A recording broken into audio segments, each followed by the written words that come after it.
अस्सलामुअलैकुम दोस्तों, उम्मीद है आप सब लोग खैरियत होंगे। बात करेंगे ओमान एनओसी के मतलब और लिटल लिटल तंबाकू। आज 17 फरवरी 2021 बुध का दिन है। कुर्लस उस्मान की तबाही वाली किस्त जो है थोड़ी देर के बाद शुरू होने वाली है, तो वो देख के जो है ना सुइएगा। सुबह उठ के जो है ना ट्रांसलेशन के साथ, वो सब टाइटल के साथ देखिएगा। तो जी एनओसी के मतलब तमाम दोस्तों आपसे गुजारिश है, मेरी मोहतबाना गुजारिश है, मिन्नतां करदा मैं ਤੁਹਾਡੀਆਂ ਭਾਇਨ एनओसी हाले नहीं शुरू होया। एनओसी का रूल जूं का तूं है। मैं थानू पहले भी दसिया, लेकिन तुसी मेरे गल्लां नू तंबाकू समझते हो। मैं आप लोगों को पहले दिन से बता रहा हूँ कि ये एनओसी जल्दी जान नहीं छोड़ेगा। जिस तरह कोरोना लपक गया है ना, वो इसी तरह एनओसी जो है वो भी लटकते लटकते ये दूर तक जाएगा। ये आसानी से जो है ना ख़त्म नहीं होने वाला। लेकिन दोस्त सब आप कंटिन्यूसली वही क्वेश्चन पूछते हैं, तो हमें रिप्लाई करना पड़ता है कि दोस्तों अभी तक एनओसी का न्यू रूल स्टार्ट नहीं हुआ।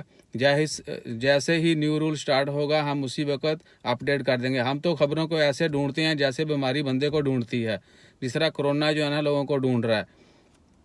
तो उसके अलावा तंबाकू ये है कि बहुत सारे दोस्त अहबाब जो हैं, दोस्त कहता चलो कोई नहीं, तो बहुत सारे दोस्त भरा जड़े ने वो कमेंट करते हैं टिकटॉक के ऊपर या यूट्यूब के उत्ते। तो खैर नाल घट ही शरारतां करते हैं। टिकटॉक ते मेरी बड़ी ओड़ी ना आहो करते हैं।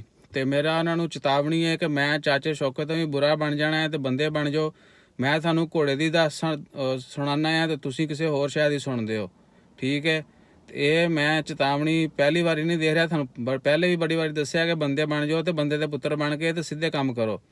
जिन्हों किसी को कोई मसला मसायल है मेरी शक्ल तो, मेरी अकल तो, मेरिया गल्लां तो, मेरे हुसन तो यह तो एक बड़ी खाचे जदी मैं गल करती, तो वो भाया ने मैनू बर्दाश्त करना मना कर दे। मैनू जिंदगी च होर बड़ियां टेंशनां ने, थानू भी होणगियां। हर बंदे की हंसी खुशी, हर बंदे की खुशी गमी ਉਹਦੇ नाल हुंदी है। तो तुसी जड़ा ना कहर बन के अजाब जड़ा ना वो ना नाजल करो, तो बंदे दे पुत्र बन के सानू माफ़ कर दो, साडा पीछा छड़ दो। ठीक है, तो वो इंजी है ना, मैं तो इंजी करना। तो भाई मैंने तो बातें जो है ना शेयर करते रहना है। अभी तक तो मैं तंबाकू और घोड़े वाली बात आपको बताई है, इससे आगे बड़ी तबाही होगी। तो मैनू शरीफ ही रहन दो, तो ना जड़ा ना तंग करो। ये सारिया गल्लां सीगियां टिकटॉक वालियां वास्ते जड़ियां उत्थे वो तूओ करदे ने। अल्लाह ताला माफ़ फरमाए और उन्होंने सारे नू हदायत देवे। तो बाकी आप सब दोस्त साहब आपसे जो अगर यहाँ तक पहुँच ही गया 2 मिनट 42 सेकंड तक, उससे गुजारिश है कि भाई जब आपका कोई बुरा नहीं कर रहा, या तो हो ना कि मैं कोई तंबाकू फैला रहा हूँ या बगैर बताए जो ना थानू दसा जी पाया ने मैं खबर कढ़ लिया ने खूह विचों, तो तैयार हो जाओ, ये हो जाना वो हो जाना। भाई यार बात तो करेंगे सच्ची, और हम तो बात करते हैं धड़ल्ले के साथ। ठीक है, स्टैंड लेते हैं उसी के बात के ऊपर। अगर थानू समझ नहीं आती तो तुसी 100 दफ़ा कमेंट करो, असी 200 दफ़ा रिप्लाई करांगे, कोई मसला नहीं है। अपना रिकॉर्ड है यूट्यूब के ऊपर कि हर कमेंट का रिप्लाई किया जाता है, यहाँ तक कि वो पॉजिटिव हो। मैं रोने वाला हो गया। अच्छा, उसके बाद तंबाकू ये है कि जो दोस्त अब आप लाइक करते हैं, अल्लाह ताला उनको भी खुश रखे, मज़ीद उनको सेहत दे, कामयाबी दे, और इसी तरह वो हमें बर्दाश्त करते रहे हैं। जो आने वाले हैं उनके लिए भी हमारे दरवाजे खुले हैं। बहुत सारे लोग ऐसे भी हैं जो कमेंट करते हैं, करके हमें तंग करते हैं कि भाई इनू तो लम्या करो ना, कमेंट का रिप्लाई करके तो फिर ही जावे। भाई यार मुश्किल नहीं है, जब तक ज़िंदा हैं, हाथ पाँव चल रहे हैं, तब तक जो है बिल्कुल करेंगे रिप्लाई। और जब नहीं होगा तो आपको बता देंगे कि पाया थूण नहीं रिप्लाई होना। ठीक है, तो इसलिए हमें तंग मत करें कि हम रिप्लाई करते हैं। थोड़ी जी खुदा खौफी कर लो, बंदे के पुत्र बन जाओ। मैं 1000 बारी कह चुका बंदे के पुत्र बन जाओ। हूँ वीडियो दोबारा गिनो तो देखो, तो गिनो कि मैं कितनी बारी क्या, 1000 बारी क्या कि नहीं क्या। इसके अलावा क्या है कि टिकटॉक पे भाई हमें केक खाना नहीं आता, ना यूट्यूब के ऊपर हम केक खाना करने आए। आप हमारी कोई भी सोशल मीडिया जाके देख लें, बहुत सालों पुरानी ਜਦੋਂ ਵਿਹਲੇ ਹੁੰਦੇ ਸੀ, ਜਦੋਂ ਤੁਸੀਂ ਸਾਰੇ YouTube ਤੇ ਨਹੀਂ ਸੀ ਆਏ। ਦੱਸੋ ਹਾਂ 2008 ਚ ਵਿੱਚ ਕਿਨੇ YouTube Facebook ਤੇ ਸਾਰਿਆਂ ਤੇ ਅਕਾਊਂਟ ਬਣਾਇਆ ਸੀ ਤੇ शुरू ਕੀਤਾ ਸੀ सोशल मीडिया।